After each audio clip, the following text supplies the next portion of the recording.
Salut les stratoniens, j'espère que vous allez tous super bien. Donc aujourd'hui on se retrouve pour une petite vidéo matinale, j'espère qu'elle vous plaira. N'hésitez pas à vous abonner, mettre un like et mettre un commentaire, ça me fait toujours autant plaisir. N'hésitez pas aussi à me donner vos alts que vous voulez que j'analyse, je le fais volontiers. Donc on va parler du Bitcoin, de l'Ethereum, comme d'habitude, une petite liste ici, donc Algo, Cell, Matic, Tomo, Uni, Waves, XLM, YFI, YFI et XRP. Et ensuite, on ira voir notre petit cher ami Dcash avec des points intéressants pour recharger. Donc ça, c'est le petit programme de ce matin. Donc on va commencer tout simplement, si je ne me trompe pas, on va commencer par le Bitcoin. On va regarder les Elliott Wave. Donc ici, je me suis dit, tiens, on commence à corriger. Je me suis dit, nickel, on va aller vers notre 4. Mais ensuite, j'ai vu qu'on montait et j'ai vu ce pic. Là, je me suis dit, attendez, peut-être ma 3, en fait, elle se finit là-haut. Donc on va partir du principe qu'elle se finit là-haut. On va juste indiquer pour moi où est-ce qu'on pourrait avoir une 1, 2, 3, 4, 5. Vous pensez, il faut bien analyser que d'une 2 vers la 3, on doit aussi avoir 5 vagues. Donc avant, j'ai pas fait gaffe, mais on les comptait pas, on faisait 3 vagues. Alors que maintenant, si on prend en compte la descente et la remontée, donc on fait 1, 2, 3, 4 et 5, et on finit en 3 là-haut. Donc, on va commencer par mettre notre petit 1, 2, 3. Donc une, ici on regarde le RSI, où est-ce qu'on est, donc on se retrouve plus ou moins ici, donc on va mettre sommet de la 1 là, on regarde en bas, donc ici, on regarde le sommet ici, et ensuite on regarde un dernier bas, donc là, et ma souris elle a bugué. Merde. Donc je refais ça rapidement, hop hop, donc même ma 4, j'aurais tendance à la mettre ici. Vous voyez, on doit corriger en A, B, C pour un retracement. Donc j'aurais tendance à la mettre ici. Donc on va la poser ici et sommet ici en haut. On va juste passer ça en bleu. Comme ça, on les différenciera mieux. Donc maintenant, on va regarder nos Fibos. Donc on va regarder de la 1 vers la 2. On a retracé combien presque les 0,5 entre les 0,382 et les 0,5. Donc c'est correct. Ensuite, on va regarder pour notre 3, donc notre 3 ici entre les 161,8 et les 123, donc j'aime moyen, on arrive un peu au milieu de tout, mon pof. Ensuite, notre 4, donc sommet de la 3, ici sommet de la 3, bas de la 2, donc notre 4, ici on corrigerait vers les 0,38,2, donc vraiment on pourrait très bien prendre ce bas ou ce bas, ça change pas grand chose, mais je pense que je préfère prendre ce bas, on est plus près de 0,38,2, et ensuite ici, quand on est dans une vague correction, on corrige souvent ABC, donc A, B et puis C. Et maintenant, on va regarder notre 5, donc ça c'est ce qui me pose le plus gros problème. Donc vu que notre 3 n'était pas plus de 161,8, on doit prendre notre Fibo, racine, sommet de la 3, bas de la 4. Et voilà, c'est ça mon problème. Ça veut dire que la 5 pousse pas du tout, va pas du tout très haut. C'est possible, hein, la 5 c'est très, c'est très aléatoire, on va dire. C'est quand même mieux quand on a des fibos pleins. Mais là, je partirais vraiment sur un top de 5, même si on a les fibos qui collent pas, parce que déjà, on a une super divergence. Je vous la montre sur ce chart ici. Comme ça, vous verrez mieux. Hop, vous voyez ici, on a une super belle divergence. Donc, perte de force vente acheteuse. Donc, c'était vraiment un excès. Je pense qu'on a sorti les derniers stops qu'il y avait là-haut. J'espère, il y a un abonné qui a short. J'espère qu'il n'a pas été pris. Mais voilà. Donc, pour l'instant, on va identifier une 5 ici en haut. Donc maintenant, on va regarder pour valider notre 3 de la grande vague en verte ici. Donc, racine, sommet de la 1, bas de la 2. Et maintenant, ici, on revient pile en... Ouais, vraiment, on touche les 261,8. Donc vraiment, c'est parfait. Pour moi, ça colle parfaitement. Donc, sommet de la 3 ici trouvé. Maintenant, on va trouver sommet de la 4, bas de la 4, excusez-moi, pas le sommet. Donc ici, ma 4, je pense qu'on peut faire une 4 puissante, revenir en tout cas sur ce dernier plus bas ici. Ça me semblerait assez correct, faire revenir ici sur les 11 500, surtout qu'on a une belle résistance, donc on va juste passer ici dessus. Donc voilà, on reviendrait ici sur les 11 500, il y a une jolie résistance ici, et ça ferait vachement du sens qu'on revienne, vous voyez, on revient taper dessus pour ensuite repartir et nous finir notre vague d'Elliott. Donc pour moi, ça se corrèle un peu tout, donc c'est très bien. Donc ma 4, on va la poser ici sur les 10 550 au 0,5 de Fibo. Ça me semble une très bonne target. Et maintenant, on va aller regarder notre dernière 5. Donc on va juste ouais. Donc vu que la 3 a fait plus de 161,8, donc on va racine, sommet de la 1, bas de la 2, hop, et puis ici notre 5, mais non, pas bas de la 2, bas de la 4, excusez-moi, bas de la 4 spéculé, hein, ça va bouger. Donc ici, vous voyez, on a deux targets qui collent vachement bien avec mon rectangle et la target de toutes les autres grosses vagues. Ici, c'est les 261,8 et les 361,8 qui sont possibles pour une vague de 5. Donc j'attends une extension sur la 5, ça risque d'être très sympa. Donc ça, c'était pour les vagues d'Elliott sur le Bitcoin. Donc maintenant, pour moi, on va cracher. On va attendre. Je voudrais bien voir qu'on descende ici en A, B, C. Donc A, B et puis C. Quelque chose comme ceci. Donc ça, c'est pour les vagues d'Elliott sur le Bitcoin. Et ensuite, on va parler de l'Ethereum. Donc l'Ethereum qui continue à descendre. On est en train de toucher la EMA 200. Donc maintenant, voir un rebond là-dessus, ça pourrait être très sympa. On peut même tirer aussi une petite trendline. On est en 1 heure. Hein. Tirer une petite trendline ici. Donc vous voyez, on est venu bien toucher celle-ci. Donc maintenant, on attend un rebond. Mais bon, ça colle pas trop avec le Bitcoin. Donc ce qu'on peut imaginer, c'est que si l'Ethereum crash, l'Ethereum pourrait crasher, revenir ici sur ses derniers plus hauts et ensuite repumper. Donc ça, c'est pour le scénario en ce moment. Ensuite, on va parler de nos altes, donc Algo. Algo, on va passer en weekly. Donc on a tenté de faire un long, ça n'a pas passé. Ça arrive. Donc maintenant en weekly, qu'est-ce qu'on voit? Donc si j'avais vu en weekly, je ne l'aurais pas fait. Mais ici, vous voyez, on a fait une petite épaule, tête-épaule, donc tac, tac, tac. Et là, on s'est fait repousser par cette résistance ici, indiquée par ce rectangle. Donc maintenant, direction le bas de celui-ci, sur les 0,764, revenir sur ces zones de petite consolidation, aussi zones de résistance, sur les 26-25 centimes.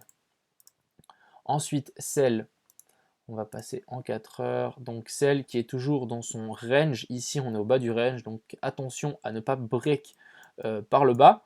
Mais ici, potentielle zone d'achat. Mais si vous voyez le Bitcoin et ça descend, ça peut prendre aussi tarif. Excusez-moi. Donc attention à vous. On va juste repasser en weekly pour voir si on est à lâcher cette zone. Vraiment, ça sera direction littéralement cette zone ici des 1 franc, 1,90$. Ensuite, Matic. Donc Matic, on est toujours en train de descendre. On attend toujours le rebord de ce triangle. Donc rien de très intéressant pour le moment. Ensuite, Tomo. Donc Tomo, on a lâché cette trendline, donc c'est dommage. Donc maintenant on corrige. Maintenant direction ici cette résistance sur ces derniers sommets, ici ce support. Et si on venait à casser, prochain support, ça sera ici sur les 0,764 sur cette zone là. Donc vraiment, prochaine zone, ça sera ici. Ça sera sur les 46 centimes, alors qu'ici on est sur les 60 centimes. Ensuite, Uni. On va passer en 4 heures. Donc Uni, on est au contact de cette trendline ici. Vous voyez, je l'ai tiré un peu grossièrement, mais ça joue. Donc maintenant, ce que je voudrais voir, c'est une bougie verte. Si on venait à casser en dessous, direction faire un double bottom, elle va revenir ici sur les 2,90. Et si on venait encore à break ceci, direction encore plus bas. Je vais juste étendre cette résistance jusqu'ici et celle-là aussi. Et puis ici on a la ici on a la EMA 200 en 4 heures qui commence à se dessiner, donc elle est aux alentours des 3,90. Ensuite Waves. Donc Waves, on va passer en weekly. Donc Waves en weekly, pour moi ici on a fait vraiment on est en train de former un joli dead cat bands, donc vraiment un gros M. Maintenant ce qu'on attend, personnellement, moi je serais presque limite à ouvrir un short ici. Bon, je vais pas le faire, mais pour moi ce serait déjà une très bonne zone. Bon, ça aurait été mieux de choper ici pile les 0,5 de Fibo, mais maintenant direction pour moi ici les 1,99, les deux, ou mais je pense vraiment même descendre encore plus bas sur les 1,40. Ensuite, on va parler de XLM, donc XLM qui est en train de nous péter des records. On a cassé ce canal, on est venu refaire support sur la EMA 200, on a pété la résistance et maintenant on refait support sur cette résistance ici dessinée avec ce rectangle. Donc très très propre. Maintenant, tout simplement, je vais revoir le même pattern. Prochaine bougie en daily, boum, une grosse bougie verte. Et si on venait à corriger, direction cette EMA 200, et si on vient à corriger encore, direction le bas du canal. Ensuite, YFII, donc on va passer en 4 heures, donc YFII qui nous slide, donc ça c'est mauvais signe. Hein. Vous voyez, on a fait une trendline, et sauf qu'on n'a pas réussi à former de W de l'autre côté, on slide cette résistance, donc souvent quand on slide, Quand on slide une résistance, on fait souvent ça, et après ça devient un mouvement qui s'accélère. Donc pour moi, là, même si on a formé un joli petit W, donc maintenant ce qu'il faudrait pour empêcher ce scénario, ce qu'il faudrait vraiment, c'est faire ça, hein. Et là, je veux voir une belle bougie qui pump, ça serait nickel, vraiment. Sinon, direction ici les 1437 pour revenir tester ce mini W. Ensuite, YFI, on n'est toujours pas sorti de ce canal, donc patience. On est en train de littéralement la slider, mais dans le canal. Ce que je voudrais voir, je voudrais pas voir qu'on vienne casser ici les 13 117, 116, ce serait un mauvais signe. Mais maintenant, ici, on continue à stabiliser. Ce que je voudrais voir maintenant, ce serait vraiment génial, mais ce serait une bougie verte et on traverse tout ça. En fait, on fasse ça tout d'un coup, en fait. Ce serait vraiment génial, on fasse boum, boum. Ensuite, let's go. Et ensuite, notre cher ami XRP, donc on va passer en daily déjà. Donc notre cher ami XRP ici, on est au contact de cette EMA 200, on est au contact de cette trainline ici. J'aime pas trop parce on commence vraiment à rester longtemps dans cette zone ici, vous voyez, on stabilise aux abords, donc j'aurais presque tendance à un break vers le bas. Ce que j'attends de voir, ce que je voudrais bien voir, c'est qu'on consolide, on aille vraiment jusqu'au bout, et là on break et on fasse quelque chose comme ceci, hein, tac tac tac tac, et ensuite let's go. Donc voilà, je pense que donc voilà, ça c'était pour XRP, et ensuite on va parler de Dcash. Donc Dcash qui est toujours ici à, là on est à 0,6, donc hier on a fait un pic à combien? À 0,75, donc 7,5 centimes, donc très très bien. Maintenant on corrige, ce qui est normal après une telle hausse. Je vous ai tracé ici quelques fibos et quelques résistances clés. Donc ici on a une résistance clé, vous voyez ici on est venu topper une fois résistance ici, ici on est venu faire support, ici on refait ces résistances, et ici on a aussi un joli support résistance, donc ici on a fait résistance, support, résistance, et ici on est venu faire résistance aussi. Donc très sympathique, j'ai tiré aussi un fibo pour voir, donc c'est assez marrant que ça colle, les résistances collent exactement avec les fibos, donc les 0,618, et ici les 0,786, mais normalement on utilise les 0,764, c'est presque à côté. Donc prochaine zone pour moi, prochaine zone d'achat qui sera intéressante, ça sera ici sur les 5,2 centimes, et encore plus bas si on vient à corriger encore plus bas, ce qui m'étonnerait, sur les 0,42 centimes. Donc voilà, maintenant on est venu sur les 0,5, on rebondit un petit peu, pourquoi pas nous former un M, hein, tout simplement. Je vais juste rajouter le RSI, vous savez quoi, le RSI, donc ouais, on pourra sans doute, ici on va sans doute pouvoir faire, si je trouve mon pinceau, sans doute faire un joli M comme ceci pour ensuite corriger. Ou à moins, mais en fait, franchement, je suis désolé, mais c'est tellement difficile à analyser parce qu'il suffit qu'il y a quelqu'un qui mette un petit peu d'argent et on pète le truc et le scénario est fini. On pourrait très bien aussi faire ça.